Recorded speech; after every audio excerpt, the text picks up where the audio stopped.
আসসালামু আলাইকুম রহমতুল্লাহ।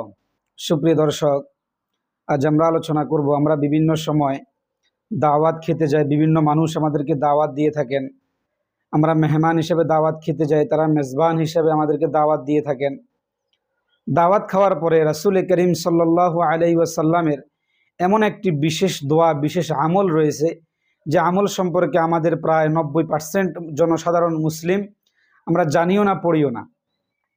তো আজকে আমরা জানবো রাসূল করিম সাল্লাল্লাহু আলাইহি ওয়াসাল্লামের বিশেষ সুন্নাহ, বিশেষ দোয়াটি কি ছিল, যেটি ইমাম আবু দাউদ রহমতুল্লাহ আলাইহি তার সুনানে আবু দাউদের 3854 নম্বর হাদিসের বর্ণনায় হাদিসটি নিয়ে আসছেন।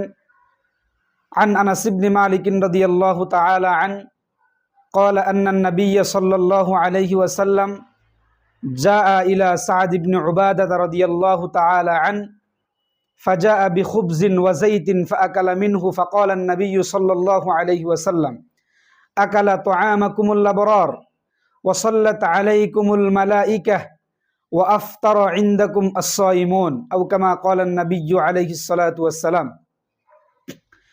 হযরত আনাস রাদিয়াল্লাহু তাআলা আনহু বলেন, রাসূল করিম সাল্লাল্লাহু আলাইহি ওয়াসাল্লামকে একবার সাদ বিন উবাদা রাদিয়াল্লাহু তাআলা আনহু দাওয়াত করেছিলেন। ফাজা আন-নবিয়্যু ইলা সাদ ইবনে উবাদা, রাসূল করিম সাল্লাল্লাহু আলাইহি ওয়াসাল্লাম দাওয়াত গ্রহণ করেছেন এবং সাদ ইবনে উবাদার বাড়িতে আসছিলেন। ফাজা বিখুবজিন ওয়া যাইতিন, তিনি রাসূলের জন্য রুটি এবং জাইতুন তেল নিয়ে আসছেন খাওয়ার জন্য। ফা আকালা, নবী করিম সাল্লাল্লাহু আলাইহি ওয়াসাল্লাম সেখান থেকে রুটি এবং জাইতুন ভক্ষণ করেছিলেন।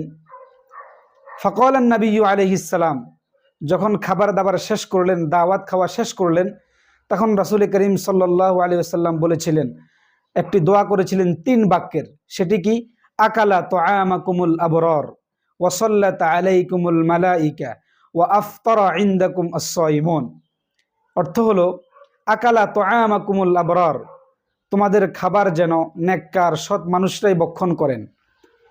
ওয়া সাল্লাত আলাইকুমুল মালাইকা, রব্বে কারিমের ফেরেশতারা যেন তোমাদের জন্য রহমত এবং মাগফিরাতের জন্য দোয়া করেন। ওয়া আফতারা ইনদাকুম আস-সাইমুন, এবং রোজাদার ব্যক্তিরা যেন তোমাদের নিকট এসেই ইফতার করতে পারেন। সুবহানাল্লাহ।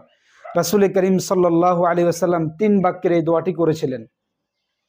আকালা তুআমাকুমুল আবরার ওয়া সাল্লাত আলাইকুমুল মালাইকা ওয়া আফতারা ইনদাকুম আস-সাইমুন। তো আমরা ইনশাআল্লাহ সব সময় জীবনে যখন যে মানুষ আমাদেরকে দাওয়াত দিবেন, দাওয়াত খাওয়ার পরে, চাই সেটা স্বল্প পরিমাণ হোক, চাই সেটা বেশি পরিমাণে হোক, দাওয়াত খাওয়ার পরে তার খাবারটি আমরা খাওয়ার পরে তাকে শুনিয়ে আমরা এই দোয়াটি পড়ব। রাসূল করিম সাল্লাল্লাহু আলাইহি ওয়াসাল্লাম এই দোয়াটি শুনিয়ে পড়তেন, এজন্য আমরাও শুনিয়ে পড়ব। আকালা তুআমাকুমুল আবরার ওয়া সাল্লাত আলাইকুমুল মালাইকা ওয়া আফতারা ইনদাকুম